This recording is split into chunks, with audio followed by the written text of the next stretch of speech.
Bienvenido, hermanos, a una clase más sobre el libro de Santiago. En el video anterior habíamos hablado sobre la prueba de la humildad y habíamos visto por qué la humildad. Y ahora vamos a ver qué es la humildad. Usted tiene allí una serie de versículos, pero vamos a estar leyendo Filipenses capítulo 2, versículo 3, que dice así: Nada hagáis por contienda o por vanagloria, antes bien con humildad, estimando cada uno a los demás como superiores a él mismo. Podemos entender que a la luz de este versículo, la humildad o ser humilde significa estar consciente de las debilidades humanas y listo a dar el crédito a Dios y a los demás por los logros personales. Lo opuesto a la humildad es el orgullo. Y usted tiene en su cartilla la prueba de la perseverancia y es desde el versículo 12. Vamos al libro de Santiago y vamos a leer en el versículo 12: Bienaventurado el varón que soporta la tentación, porque cuando haya resistido la prueba, recibirá la corona de vida que Dios ha prometido a los que le aman. Cuando alguno es tentado, no diga que es tentado de parte de Dios, porque Dios no puede ser tentado por el mal, ni Él tienta a nadie, sino que cada uno es tentado cuando de su propia concupiscencia es atraído y seducido. Entonces, la concupiscencia, después que ha concebido, da a luz el pecado, y el pecado, siendo consumado, da a luz la muerte. Amados hermanos míos, no erréis. Toda buena dádiva y todo don perfecto desciende de lo alto, del Padre de las luces, en el cual no hay mudanza, ni sombra de variación. Él de su voluntad nos hizo nacer por la palabra de verdad, para que seamos primicias de sus criaturas. Podemos notar, hermanos, que allí justamente la palabra que está usando en el griego para tentación, dice, bienaventurado el varón que soporta la tentación, esa palabra en griego para tentación es peirasmos, es la misma palabra que habíamos visto en el versículo 2, cuando dice que tenemos que estar con sumo gozo cuando nos hallemos, cuando os halléis en diversas pruebas. Recuerda que habíamos explicado en el video anterior qué es lo que significaba peirasmos. Era un paquete donde estaba todo incluido. La prueba misma que proviene de Dios, la prueba de la persecución, pero también la tentación. Esa palabra era una palabra realmente muy compleja, que es todo incluye todo lo que involucra la prueba. Por eso dice en diversas pruebas. Pero acá, en la Reina Valera, traduce por tentación justamente la misma palabra peirasmos. Y dice, porque cuando haya resistido la prueba, y acá para la prueba está usando la palabra dokimón, que la habíamos visto, o dokimazo, que habíamos visto en el versículo 3. Recuerda que habíamos dicho que esa palabra significaba salir aprobado. Es decir, pero cuando haya salido aprobado, una vez que haya soportado la prueba, es justamente la palabra dokimón o dokimazo, que es salir aprobado. Entonces, ¿qué va a pasar una vez que salga aprobado porque soporta la prueba y la tentación? Recibirá la corona de vida que Dios ha prometido, dice, a los que le aman. Bien, esta corona de vida, hermanos, usted puede ver que es una figura literaria.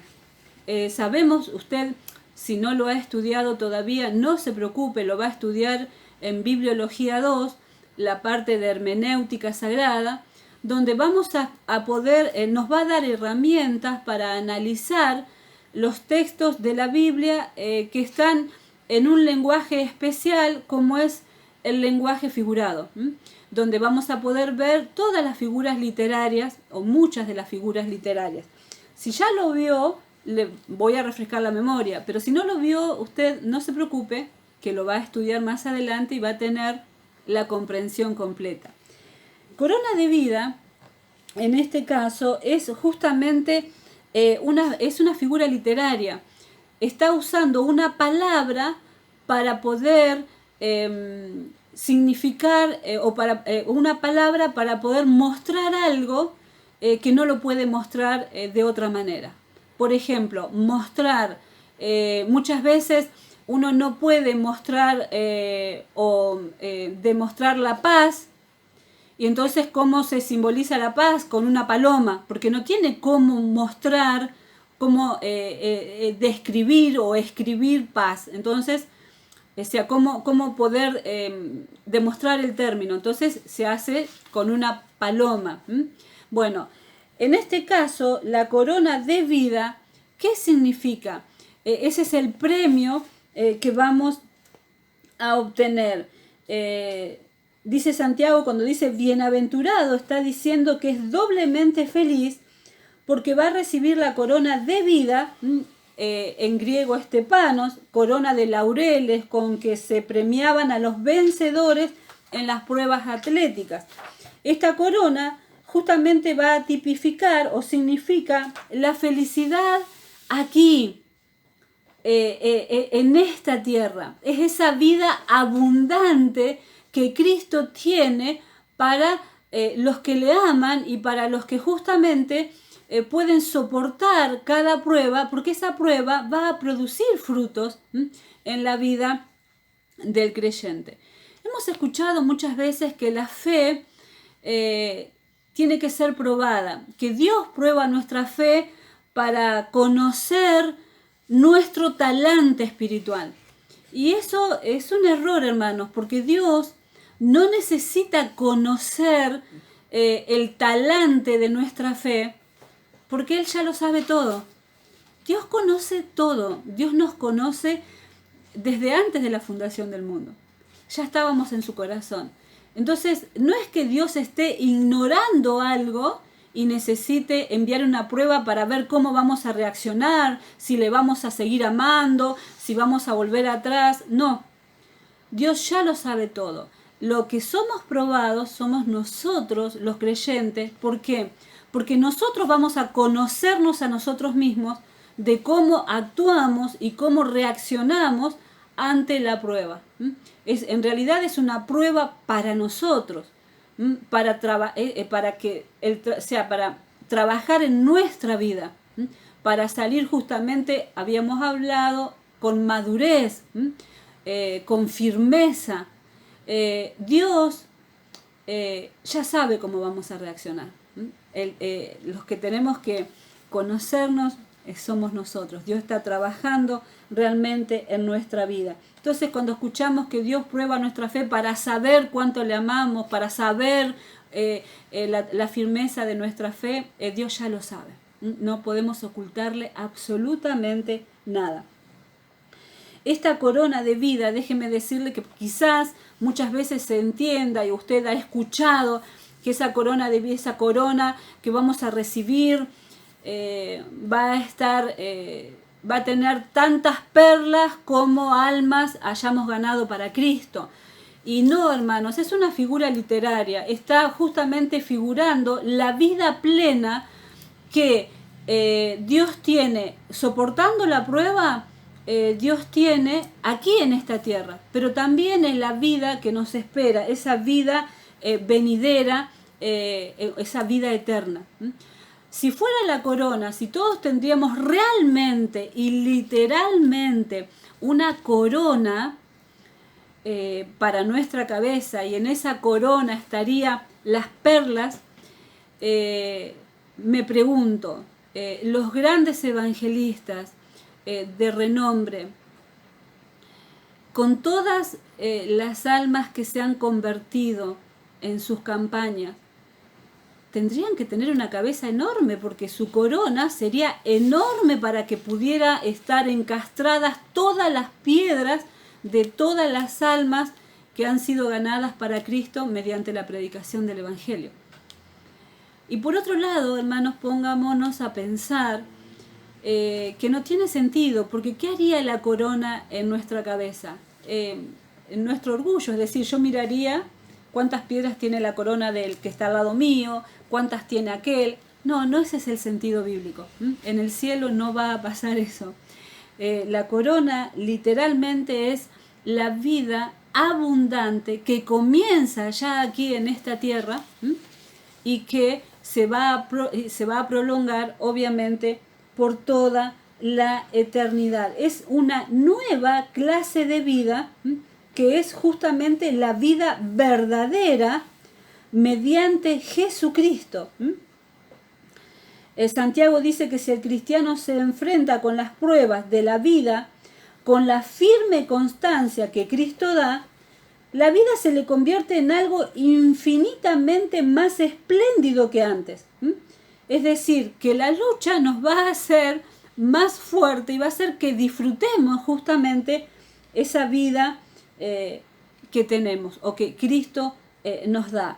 Fíjese que estamos leyendo allí, seguimos leyendo, dice, cuando alguno es tentado, no diga que es tentado de parte de Dios. Justamente, hermanos, porque la tentación, justamente, la misma palabra de Dios explica, la tentación dice, ¿cuándo surge? De la propia, o qué es lo que origina la tentación. La propia concupiscencia, nuestra propia concupiscencia, nuestros deseos desordenados. Eso es lo que origina la tentación. Entonces la tentación, que es causada por la concupiscencia, va a engendrar el pecado, según lo describe en la misma palabra en Santiago, y el pecado va a engendrar la muerte. Ahora, vencer la tentación nos va a hacer fuertes, va realmente a moldear nuestro carácter. En cambio, la prueba va a producir, dice, la prueba purifica la fe produce la paciencia produce la perfección, y la perfección es recompensada con esa corona de vida o con esa vida abundante. La misma palabra dice que Dios no puede ser tentado, ni Él tienta a nadie, pero que permite, hermanos, que los suyos, sean sus hijos, sean tentados para probarlos. Ahora, dejando el resultado final a la libre elección de cada uno de nosotros. Es nuestra decisión. Pecar es nuestra decisión. Es nuestra decisión. Esto no quiere decir que Dios es indiferente o ignora la tentación, sino que nos manifiesta su santidad y demuestra lo alejado que Él está del pecado. Entonces, Santiago exhorta a los creyentes a no errar, a no atribuirle lo malo a Dios, como tantas veces saben pasar. Señor, ¿por qué me trajiste este mal, esta afrenta? ¿Por qué permitiste que yo cayera? No, lejos está del corazón de Dios hacernos tropezar. Siempre es nuestra decisión. Nosotros tenemos la libertad de decidir, que fue justamente lo que hizo Eva.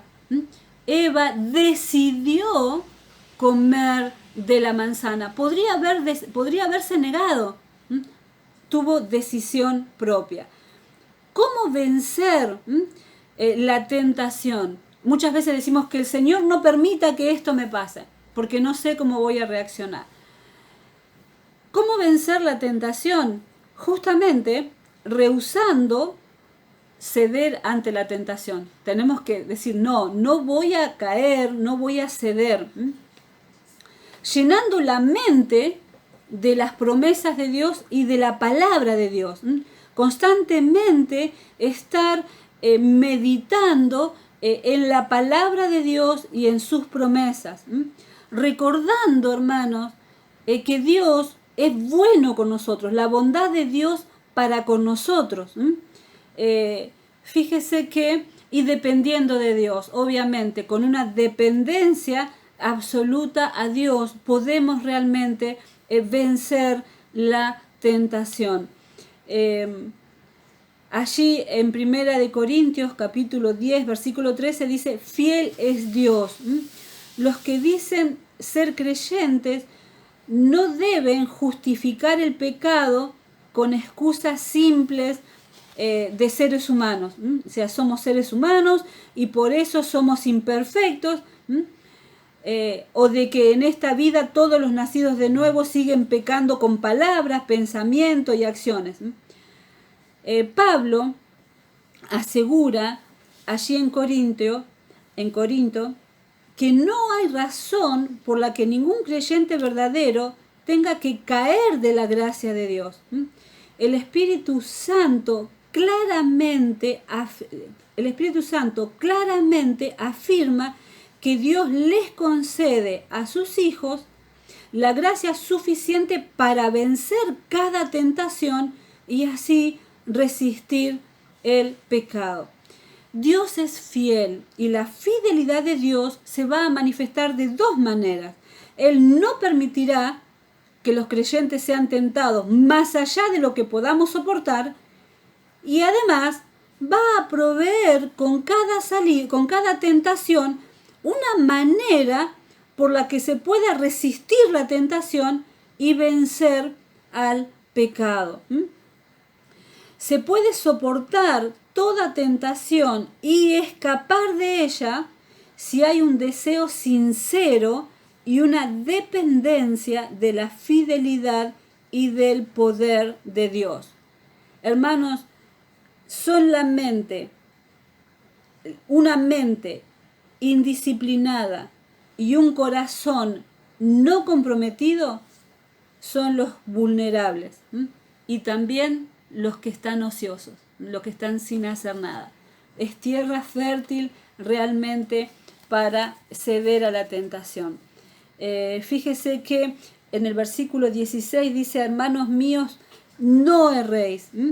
Está diciendo, no os dejéis engañar, como si la tentación pudiera proceder de Dios. Dios no puede pretender el mal, pues Él es el dador de todo bien.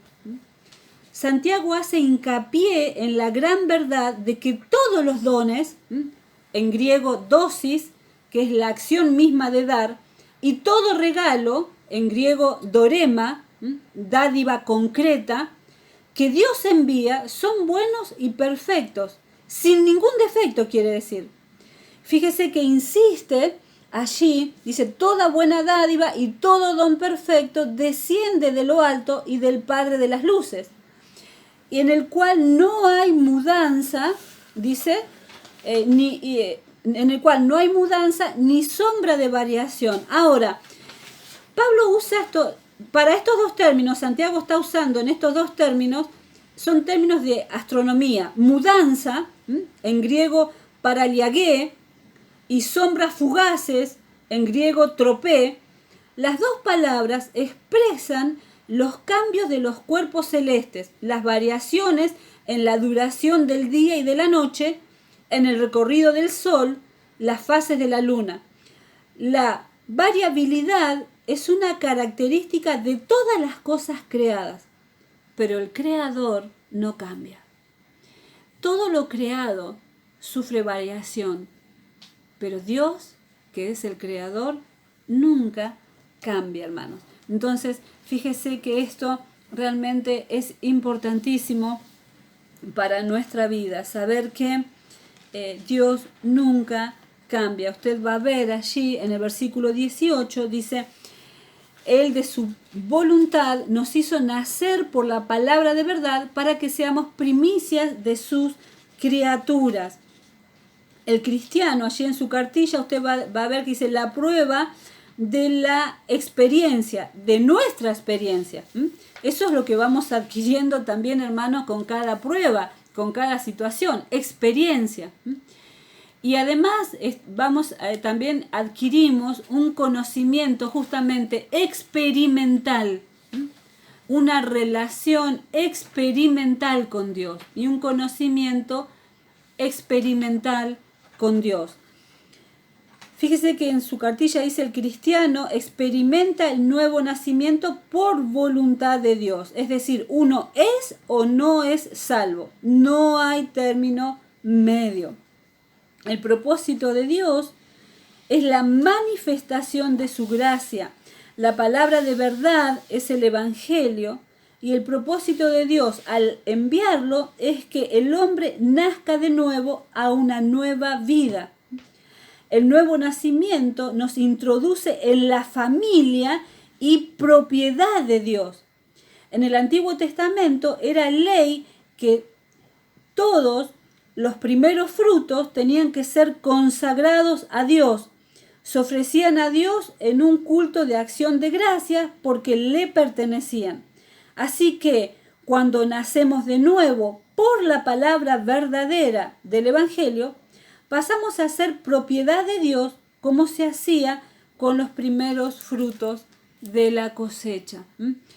Propiedad de Dios. Qué lindo que suena, ¿no? Propiedad de Dios. Y vamos a entrar, allí dice, usted tiene en su cartilla la prueba de la conducta. Versículos 19 al 21. Hacedores de la palabra. Por esto, mis amados hermanos, todo hombre sea pronto para oír, tardo para hablar, tardo para airarse. Porque la ira del hombre no obra la justicia de Dios. Por lo cual, desechando toda inmundicia y abundancia de malicia, recibid con mansedumbre la palabra implantada, la cual puede salvar vuestras almas. Pero sed hacedores de la palabra y no tan solamente oidores, engañándoos a vosotros mismos. Porque si alguno es oidor de la palabra, pero no hacedor de ella, este es semejante al hombre que considera en un espejo su rostro natural, porque él se considera a sí mismo y se va y luego olvida cómo era. Mas el que mira atentamente en la perfecta ley, la de la libertad, y persevera en ella, no siendo oidor olvidadizo, sino hacedor de la obra, éste será bienaventurado en lo que hace. Si alguno se cree religioso entre vosotros y no refrena su lengua, sino que engaña su corazón, la religión del tal es vana. Y el 27. La religión pura y sin mácula delante de Dios, el Padre, es esta: visitar a los huérfanos y a las viudas en sus tribulaciones y guardarse sin mancha del mundo. Mucho para examinar, hermanos, en esta palabra. Fíjese, la prueba de la conducta está justamente exhortando a dejar la ira, la ligereza y todo lo malo. Usted tiene distintos versículos ahí para ver. Vamos a estar viendo uno ahí en Primera de Pedro. Usted no lo tiene en su cartilla. Primera de Pedro, capítulo 1, versículo 14, para estar ilustrando justamente este tema. Primera de Pedro, capítulo 1, versículo 14, dice: como hijos obedientes, no os conforméis a los deseos que antes teníais estando en vuestra ignorancia. Si vamos al 15, dice: sino como aquel que os llamó es santo, sed también vosotros santos en toda vuestra manera de vivir. Fíjese que Santiago es práctico, no discute tanto la vida interior de la religión, sino cómo se manifiesta en la vida exterior. Aquí usa una serie de palabras y figuras gráficas. La palabra, fíjese que él está diciendo, por tanto, en Santiago está diciendo, por tanto, mis hermanos, todo hombre sea pronto para oír, tardo para hablar, tardo para airarse, desechando toda inmundicia y abundancia de malicia. En el 21, él está justamente hablando de la palabra que usa para despojarse. Es la palabra que se usa para quitarse la ropa. Exhorta a los lectores a que se desembaracen de toda corrupción, como el que se quita de encima una ropa sucia, o como la serpiente que se desembaraza de la piel vieja. La serpiente se saca la piel, cambia la piel vieja. Lo que ha traducido por inmundicia es riparía en griego, y se puede referir a la suciedad que mancha la ropa y ensucia el cuerpo. Pero tiene otra connotación muy interesante. Fíjese que se deriva de ripos, y cuando ripos se usa en un contexto médico, quiere decir el cerumen de los oídos, la cera del oído. Es posible que tenga aquí ese sentido, y entonces sería que Santiago está diciendo a sus lectores que se limpien de todo lo que les cierre los oídos a la verdadera palabra de Dios. Cuando se acumula la cera en los oídos, puede dejarle a uno sordo, y los pecados pueden hacer que una persona sea insensible a la voz de Dios. Por ejemplo, los malos pensamientos. Fíjese que además Santiago habla de la excrescencia o periceía del vicio. Dice, piensa en el vicio como un crecimiento canceroso que hay que cortar para salvar la vida. Se refiere a la carga de maldad. Dice, abundancia de malicia. Abundancia, fíjese, desechando toda inmundicia. La inmundicia sería la riparía, pero cuando habla de abundancia de malicia, está hablando de periceía. Quiere decir la excrescencia del vicio.